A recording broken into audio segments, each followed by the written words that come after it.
할렐루야. 오늘 말씀을 통해서도 하나님의 크신 은혜, 또 십자가 사랑의 은혜가 넘치시기를 주님의 이름으로 축원드립니다. 오늘 말씀의 제목은 십자가의 은혜입니다. 십자가의 은혜. 에베소서는 바울의 신학 중에 교회론이 탁월하게 정리되어 있는 하나님의 말씀이죠. 특별히 오늘 본문 2장이 그 중에 하나입니다. 이 교회가 어떻게 세상과 구별되어 세워지는가를 밝히면서 그 영적 기초를 분명히 우리에게 알려주고 있습니다. 특별히 오늘 2장은 1장과 연결해서 읽어나가야 하지요.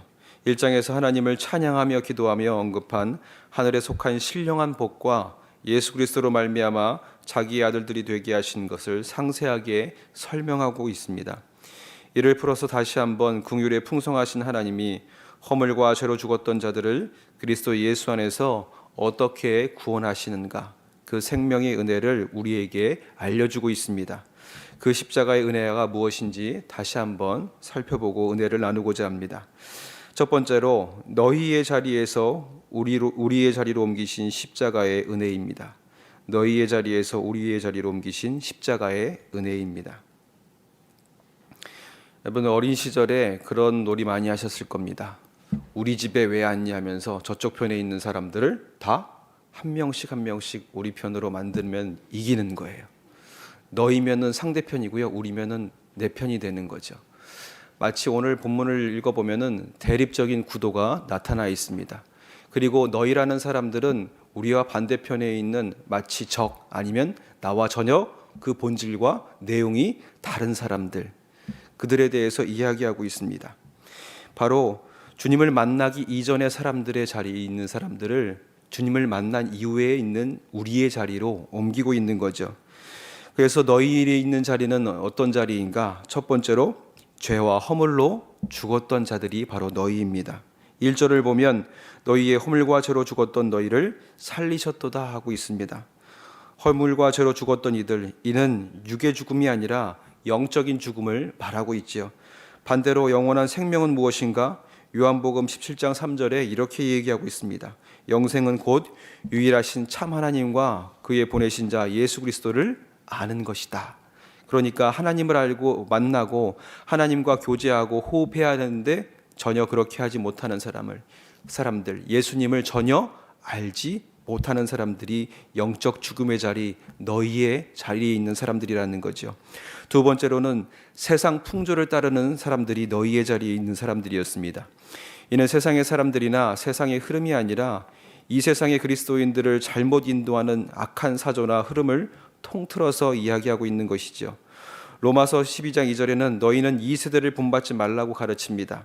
세상의 거센 흐름, 잘못된 철학과 사조 가운데 주님을 만나지 못하도록 막고 있는 모든 흐름들을 말하는 것입니다. 세 번째로는 공중의 권세 잡은 자를 따르는 사람들이었습니다. 성경은 마귀를 공중의 권세 잡은 자로 묘사하지요. 하늘과 땅 사이에서 인간을 유혹하는 능력과 권세들입니다. 유대교 문헌이나 쿰란 사본에는 어둠의 천사로 등장해서 불경한 자들을 지배하는 힘을 가지고 있는 존재로 묘사합니다. 바울은 이 공중의 권세 잡은 자가 어떻게 역사한다고 하는가? 불순종하는 이들 가운데 역사하는 영이라고 말하지요. 바로 사람들의 삶 속에서 도덕적으로 영적으로 파괴력을 행사하고 있는 또 하나의 강한 원수들을 따르는 자들, 바로 이들이 너희의 자리에 있는 사람들이었습니다. 또 네 번째로 육체의 욕심을 따르는 본질상 진노의 자녀들이 너희의 자리에 있는 사람들이었습니다. 이 육체를 말하는 헬라어 살크스라는 말인데 신체를 말하는 것이 아니라 우리 안에 있는 부패한 근성, 또 잘못된 경향성을 얘기하는 것입니다. 바로 너희라는 자리는 결국 하나님의 진노를 받을 수밖에 없는 자리였지요. 이 너희의 상태를 로마서 5장에 우리가 연약할 때라고 말합니다. 너무 연약하고 무기력해서 물살에 쓸리는 고깃대처럼 거스를 힘이 없는 사람들입니다. 그런 너희를 우리의 자리로 옮기시는 것이 바로 십자가 은혜의 자리인 거예요. 본질상 진노의 자리, 육체의 소욕으로 죽을 수밖에 없는 자리, 세상의 풍조를 따르고 공중의 권세 잡은 자, 저 사단의 마귀를 따르는 사람들이 있던 자리에서 주님과 함께 우리의 자리로 옮기는 은혜, 바로 함께 살리신 은혜에 있는 자리로 오신 것이 바로 우리의 자리인 줄 믿습니다. 너희 어떤 자리에서 우리의 자리로 옮겨진 은혜가 산자의 은혜이며 생명의 은혜이며 십자가 사랑을 받은 자의 은혜임을 기억하시면서 하나님의 백성 우리의 자리로 옮겨진 오늘의 기쁨을 다시 한번 새기시는 저와 여러분들 되시기를 주님의 이름으로 축원드립니다.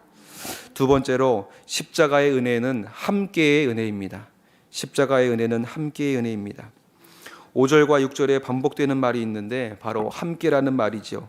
함께 살리셨고 함께 하늘에 앉으시니 함께. 그런데 누구와 함께라는 겁니까? 바로 예수 그리스도와 함께라는 말로 연결되어 있습니다. 우리는 주님과 함께 하지 못한 자들이었죠. 함께 어울릴 수 없는 사람들. 다윗이 가장 두려워했던 것이 무엇입니까? 주님께서 내 삶에 그 얼굴을 가리시는 것, 주님과 함께하지 못하는 것, 나의 삶에 주님이 동행하지 않는 것이 가장 두려운 일이었어요. 하나님과 함께하지 못하는 삶, 이 함께에 주님께서 내 삶에 은혜를 허락해 주시는 거예요. 하나님이 나와 함께하시는 순간 은혜가 되고요, 승리가 되고요, 절망이 기쁨이 되고요, 두려움이 변하여서 하나님이 나와 함께하시는 든든함이 되시는 겁니다.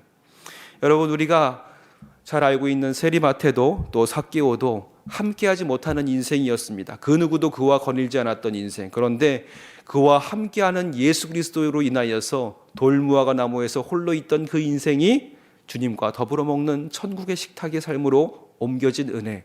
그것이 바로 함께의 은혜인 것입니다. 그동안의 모든 삶을 버리고 새로운 삶이 시작되는 것.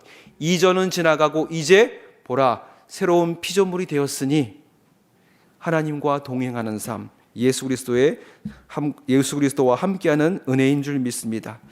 이 함께가 어디서부터 오는 것인가? 4절에 이렇게 얘기하고 있죠. 긍휼이 풍성하신 하나님이 우리를 사랑하신 그 큰 사랑으로 인하여.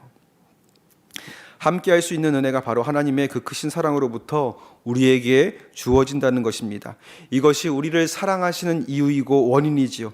우리를 사랑하신 그 큰 사랑이 어떤 사랑인가? 바로 당신의 아들을 주기까지 우리를 위해서 내어주신 하나님 아버지의 극진하신 사랑입니다.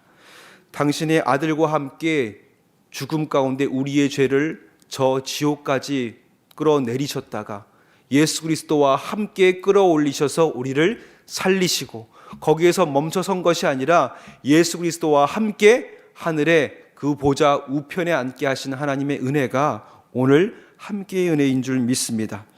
오직 이 사랑만 인식하시기 바랍니다. 이것이 하나님의 긍휼하신 풍성한 사랑입니다. 그러기에 오늘 우리가 94장 찬송가 부른 것처럼 오직 예수 그리스도를 묵상하며 주 예수보다도 더 귀한 것은 없네 고백할 수 있는 그 은혜가 여기 함께의 은혜에 있는 줄 믿습니다. 그런즉 누구든지 그리스도 안에 있으면 새로운 피조물이라. 이전 것은 지나갔으니 보라 새 것이 되었도다. 아멘. 이것이 함께의 은혜이며 임마누엘 주님, 바로 주께서 이 땅에 우리 주 예수 그리스도를 보내주실 때에 예언적으로 천사를 통해서 우리에게 허락하신 은혜입니다. 그의 이름을 임마누엘이라 하리라. 이것이 바로 하나님이 너희와 함께 하심이라. 오늘 임마누엘 주님, 그분이 우리와 함께 하심으로 그 십자가의 은혜가 내게 주어졌으므로 기뻐하시며 감사의 고백을 들리시는 저와 여러분들이 되시기를 주님의 이름으로 축원드립니다. 세 번째로 십자가의 은혜는 선물입니다. 십자가의 은혜는 선물입니다. 오늘 바울이 아주 중요한 표현을 합니다. 구원이 바로 하나님의 선물이라는 것이지요. 다시 한번 명확하게 말씀하시는 것이 뭐냐면 이것이 너희로 난 것이 아니다. 우리에게 못 박아 말씀하고 계시는 것입니다. 사람이 만들어낼 수도 없고 사람의 행위로부터 날 수 없다는 것이죠. 이 자체가 왜 더 특별한 은혜가 되는가? 여러분, 중세의 신학자들, 특별히 중세의 신자들, 믿음이 있다고 하는 사람들은 주님의 고난에 동참하지 않으면 이 은혜를 얻을 수 없다고 그랬어요. 그래서 심지어 누군가의 공로를 의지해서 그 은혜를 얻으려고 했습니다. 예전에 예수님의 못자국을 만졌던 의심 많은 도마의 손가락, 이 도마의 손가락이 어디에 보관돼 있다 그러면 거기까지 달려가서 그 손가락을 만지는 것만으로 그 공로를 얻는다고 생각했어요. 그래서 돈을 주고라도 그 손가락을 가지고 있는 사람의 집에 가서 그 공로를 의지하기 위해서 달려간 사람들도 있었어요. 그리고 이런 생각을 동일하게 우리가 잘 알고 있는 루터도 가지고 있었습니다. 그래서 이 루터가 주님의 고난에 동참하기 위해서 비아 돌로로사, 그 고난의 언덕 위에 무릎으로 올라가면서 그 고난에 동참하게 됩니다. 내가 이 무릎으로 오늘도 다시 한번 주님의 고난에 동참하면서 그 공로를 의지해서 내가 십자가의 은혜로 달려나가야지.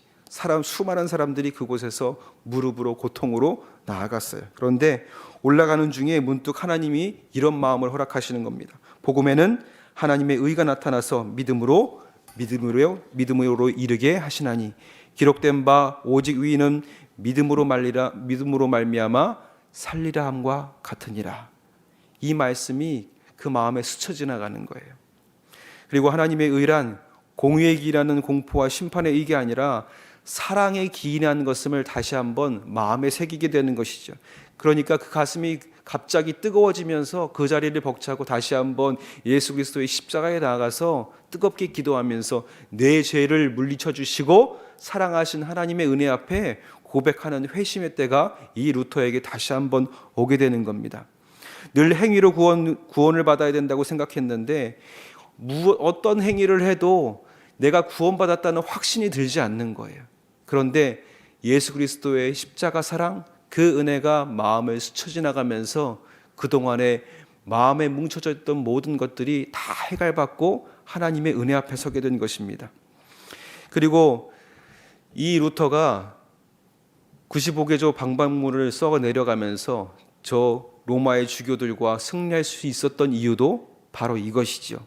그때 당시에 면죄부를 발행하게 됩니다. 이 면죄부를 사야지만 주님을 알지 못하고 죽었던 나의 사랑하는 가족들이 연옥에 있다가 이 면죄부를 사서 동전이 땡그랑하고 헌금통에 들어가는 순간 어디로요? 천국으로 간다고 얘기를 하는 거예요. 그러니까 이 면죄부를 살 수밖에 없는 거예요. 그런데 로마 카톨릭의 마음속에는 어떤 마음이 있었냐면 이 돈을 모아다가 빨리 성전을 짓고자 하는 그런 이면의 마음들이 있었어요. 그래서 이것을 보고 루터가 그들의 마음을 뒤집어서 이것은 사람의 공로가 아니라 하나님이 주신 선물이라는 것을 다시 한번 새기면서 반박하며 나아갔다는 거죠. 그리고 십자가 전쟁도 마찬가지였습니다. 너희가 거룩한 성전에 참여해라. 그러면 그 공로로 인해서 천국에 가게 될 것이다. 그래서 두려움 중에도 무서움 중에도 이게 하나님의 성전이다. 내가 이 전쟁에 참여해서 저 상대를 누군가를 죽인다면 그 공로로 인하여서 내 사랑하는 사람들을 천국에 보낼 수 있을 것이다. 그렇게 전쟁에 참여하게 된 거였습니다. 그런데 이 하나님의 말씀, 이 모든 것이 사람의 공로로 난 것이 아니라 하나님이 주신 선물이다. 이 말씀은요, 모든 사람들을 그 모든 공로에 내가 이것을 해야 된다는 속박에서 자유케 하신 거예요. 여러분, 이것이 얼마나 큰 은혜입니까? 우리 다리 아프신 분들 저 계단 무릎으로 올라가지 않으면 그 공로로 인하여서 인정받지 못하고 하나님의 은혜가 내 것이 되지 못한다 한다면 오늘도 우리는 무릎으로 저 계단을 올라야 하고요. 또 그 계단으로 올라가는 것이 공로가 부족하다면 어떤 짓을 해서라도 고난에 동참해서 그 은혜를 얻기 위해서 우리는 다름질해야 될 것입니다. 그런데 믿는 것만으로, 주님을 아는 것만으로 너희의 자리에서 우리의 자리로 옮기신 하나님의 은혜가 우리에게 있다라는 것입니다. 여러분, 이 모든 것 주님의 은혜 안에서 자유하게 누리시고 기쁨 가운데 나아가시기를 주님의 이름으로 축원드립니다. 그런데 이 은혜는요, 내게서만 그치는 것이 아니에요. 내게도 주어진 은혜가 너에게도 주어집니다. 후대에게도 이어지게 하시는 하나님의 은혜가 여기 있다는 것이죠. 7절에 보니까 그 은혜의 지극함의 풍성함이 오는 여러 세대에 나타내려 하심이라 말씀하고 계세요. 오는 여러 세대에 나타내게 하려 하심이라. 오늘로 끝나는 은혜가 아니고요, 내일로 끝나는 은혜가 아니고요, 나로 끝나는 은혜가 아니고요, 내 자녀들에게, 그토록 이 사랑을 전하고 싶었던 우리의 가족들에게도, 내 사랑하는 이에게도 반드시 전해주기 위한 귀한 하나님의 선물이 된다라는 것입니다. 이것이 예수 안에 있을 때에 그분의 자비하심으로 주어지는 은혜인 줄 믿습니다. 이 기쁨이 우리 안에서 풍성해지면 그곳이 천국이 되는 거지요. 계단을 오르던 루터가 그 무릎팍이 아파 까지는 가운데에도 마음에 주시는 그 뜨거움으로 인하여서 그 순간 천국이 변화되고요. 이제 우리는 그 공로나 선행으로부터 자유하여서 우리의 마음으로부터 주시는 그 선물을 소유함으로 그 순간 우리의 삶은 천국이 될 줄 믿습니다. 그 선물을 오늘 소유하심으로 죄 사함과 죄로부터 자유함의 은혜를 허락하시는 십자가의 은혜를 온전히 누리시는 저와 여러분들이 되시기를 주님의 이름으로 축원드립니다. 기도하겠습니다. 사랑과 긍휼이 풍성하신 하나님, 죄 가운데 있을 수밖에 없는 이방인된 너희의 삶에서 주님과 함께하는 우리의 삶으로 인도해 주심을 감사드립니다. 하나님의 말씀 가운데 주님 안에서 벗어난 삶은 없는지 돌아보게 하시고 주님과 함께하는 인생, 주님과의 만남 이전과 이후의 삶이 변화된 삶으로 구별되게 하여 주시옵소서. 이 모든 것이 내게로부터 난 것이 아니요 하나님의 은혜로 된 구원이니 말할 수 없는 큰 은혜임을 주님 앞에 고백합니다.